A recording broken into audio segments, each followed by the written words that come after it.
senyores i senyors, aquesta nit a Col·lapse, Set Tangana. Vinga!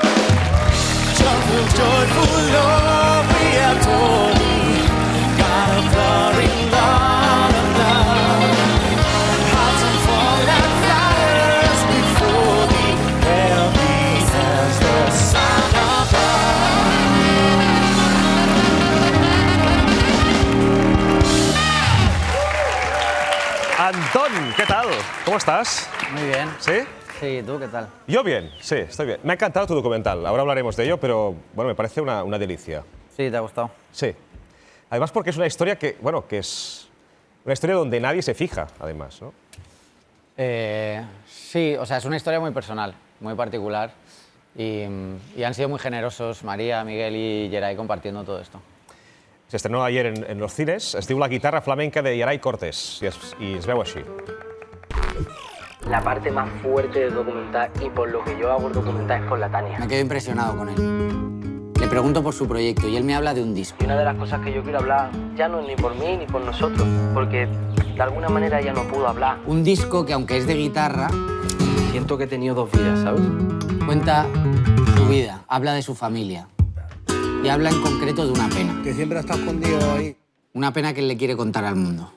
Es que la vida se pierde, a cada anilla le amarran. Si algún día me ves perdido, amarrarme a mi guitarra. Eso es, para mí, Papá, lo más fuerte.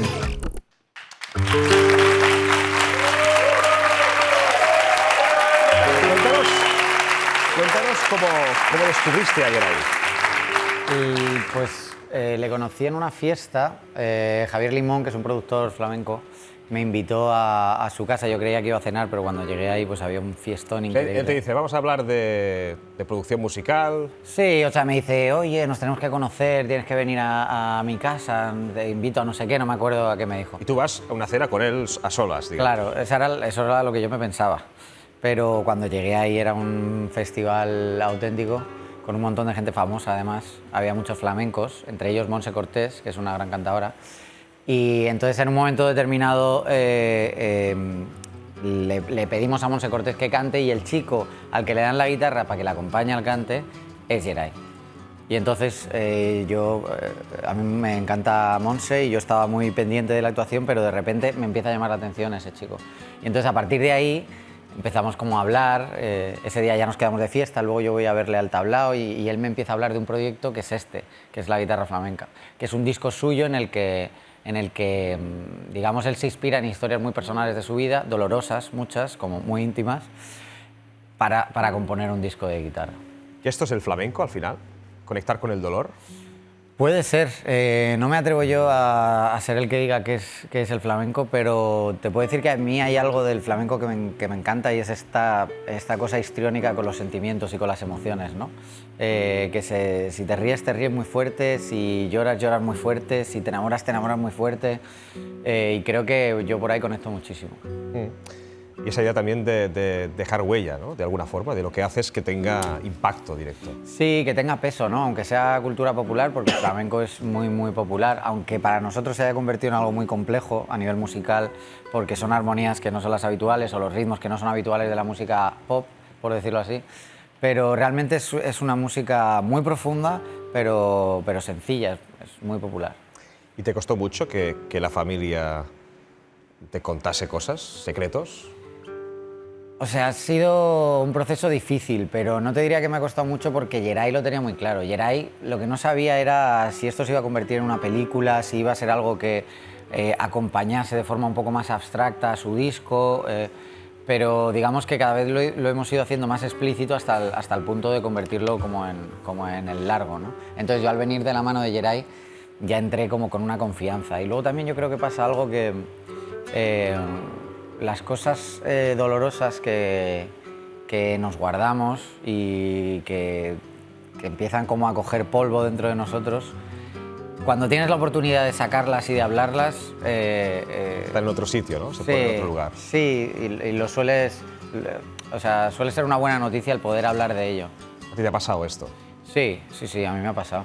Yo creo que hay una cosa de la peli que yo siento que es un poco retrato generacional de cómo se tomaban las cosas mis padres o generaciones anteriores y cómo nos las intentamos tomar nosotros y las generaciones posteriores.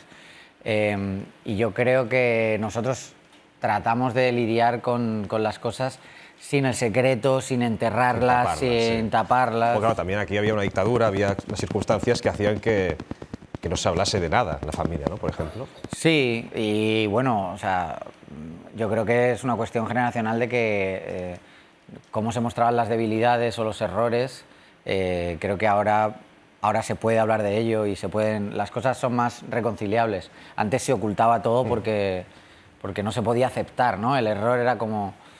Pero yo creo que mi generación y sobre todo la gente más joven que yo me siento un poco en el límite, porque a mí también me cuesta. Me cuesta tener una conversación, por ejemplo, se me ve muy claro que yo con María, la madre de Yeray, tengo conversaciones y le hablo de mi madre y conectamos enseguida. El segundo día ya éramos amigos. Ella es fascinante, es una señora... Bueno, los dos padres son... Los dos son increíbles. Miguel y María son increíbles. Son personajes. Pero fuertísimos. O sea, yo ahora que quiero intentar la ficción, estoy seguro de que no voy a encontrar ningún guionista en el mundo ¿Ahora que ficción? me enseñe... ¿Sí? Sí, yo creo que sí. Pero a ver, o sea, tú, Antón, o sea, ¿qué eres? Yo soy un chaval muy majo. Sí, ya. De Madrid. O sea, pero la música ya está. No lo sé. O sea, esta película, por ejemplo, tiene bastante música. Sí. No es como que todo el rato haya música, pero hay unas piezas concretas y... Pero tú lo estabas petando con la música. Sí. Y has dicho, bueno, hasta aquí. De momento ahora voy a centrarme a hacer películas. Ahora ficción. Es que yo siento que tengo una oportunidad y que no usarla sería una tontería, ¿no? O sea, esta película, por ejemplo, es una película súper independiente, muy independiente. La hemos hecho Little Spain y ya está. Claro, ¿cuántas personas se encuentran en esta situación en la que pueden hacer una película así independiente, alejarse de un poco de lo que estaban haciendo, que no tienen la necesidad de continuar en la rueda y pueden explorar? Yo creo que tener ese privilegio conlleva que haga estas cosas, porque si no estaría faltándome a mí, ¿no? Si de repente me apetece hacer algo y no lo hago por ser conservador y quedarme haciendo música, me parece... No, pero podrías hacer... Tú has hecho muchas cosas con la música ya, con Zetangana. Has roto lo que es un disco, lo que es un concierto. Eso ya lo has hecho, ya lo estabas haciendo, ¿no? Sigues un poco la línea que ya tenías. Yo creo que sí. Creo que parte de lo que yo hago consiste en estar un poco incómodo y salirme de lo que se esperaba de mí. Pero no es porque la fama te molestaba, digamos. No, de hecho es el mejor momento de mi vida en ese sentido. Nunca he convivido tan bien con la fama como ahora. La madurez me ha dado como la seguridad y cuando era joven, que parecía como que buscaba más la fama, porque ahora muchos entrevistadores me decís esto de no, claro, ahora ya no... Pero cuando era joven que ya buscaba no, más la... Que ya no eres imbécil. Claro, que ya se te ha pasado las tonterías. La tontería, de la juventud. ¿no? Pero tú te notabas así, tú te veías como más... No, pero yo estoy orgulloso de todas las cosas que he hecho y de todas las cosas que he dicho, incluyendo los errores. A mí me parece que ser joven y ser irreverente y luego ser ambicioso también y dar un paso al frente con las cosas, eso está bien. Y que todos nos podemos equivocar y decir tonterías y está bien, ¿no? O sea, yo me siento muy orgulloso de cómo he gestionado mi carrera. Yo con 26 años estaba currando, llevaba haciendo música desde los 15 y de repente dije, no voy a seguir currando. Yo tengo un talento, yo me puedo dedicar a la música y voy a hacer lo que haya que hacer para luego verme en esta situación, ¿no? Y de repente con 30 y pico años poder hacer una película como a mí me dé la gana. Porque dirías que la ambición está mal vista. Yo creo que hay una lectura de la ambición que tiene que ver con conseguir dinero y poder. O sea, poder y dinero.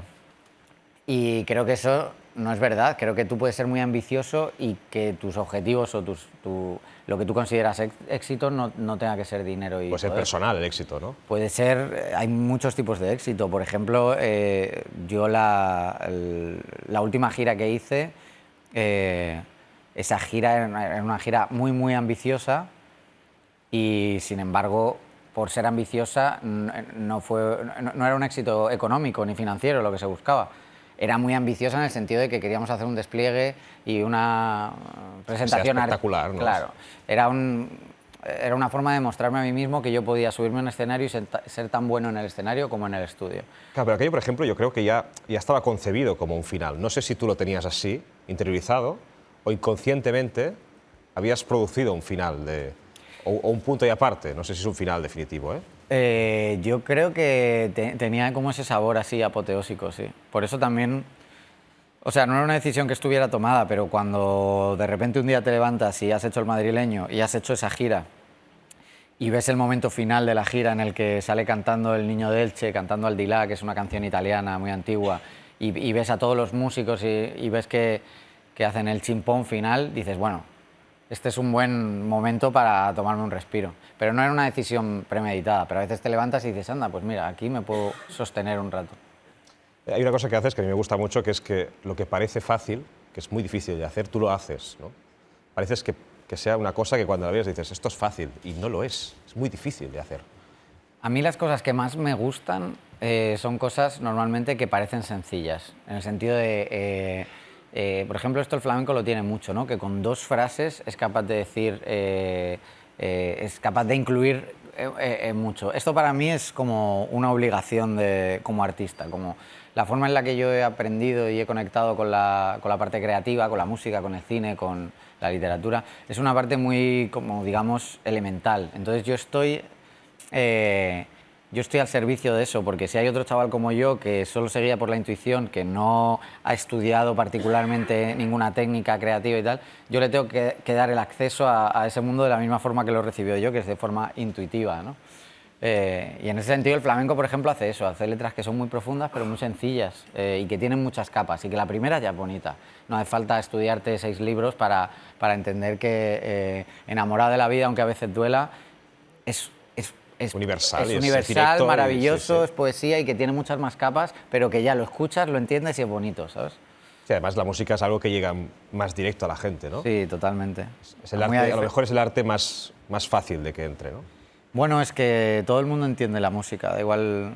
Hemos nacido con música. Sí, es un tópico topiquísimo, pero es verdad que es el lenguaje universal, ¿no? Cualquier persona escucha un acorde y ese acorde lo recibe, aunque lo interprete de formas distintas, pero la comunicación se produce. ¿Y tú sigues cantando en tu casa, por ejemplo? En la ducha un montón. ¿En qué momento de la ducha? No, yo la ducha la ¿Qué utilizo cantas? bastante. ¿Pero cantas el himno del Celta, por ejemplo? El himno del Celta, sí, el himno del Celta lo canta muchas veces. Pero en la ducha, yo cuando canto suelo inventarme cosas. Por ejemplo, ¿podemos hacer una prueba? Sí. Hombre, no, aquí me da vergüenza delante de toda esta gente. ¡Que entre en la ducha! No. Pero sí, utilizo la ducha, no sé si... Pero a veces pasa, o sea, ¿no? Que te estás dando una ducha y le das como por vueltas. ejemplo, quiero decir que cantas, empiezas Por ejemplo, Tú me dejaste de querer, que es como Sí. uno de mis... Ese estribillo lo hice en la ducha. Y lo tenía ahí. Esas palabras literalmente. escuchándote ahí, pam, lo sacas ahí y sabes si lo apuntas o ya te queda. No, este es uno de esos que un día se me ocurrió y al día siguiente todavía me acordaba y pasadas 2 semanas ya lo tenía ahí incrustado. Y un día en el estudio, 9 meses después, que estaba con Cristian, le dije, mira, yo tenía una cosa y se lo canté. Qué bueno. Sí. Bueno, y ahí está la verdad, supongo, ¿no? Porque tú te sales de algún sitio a que es esto, ¿no? No es algo que tú te pones a trabajar y a pensar en hacer este tipo de canción. No tiene el prototipo comercial.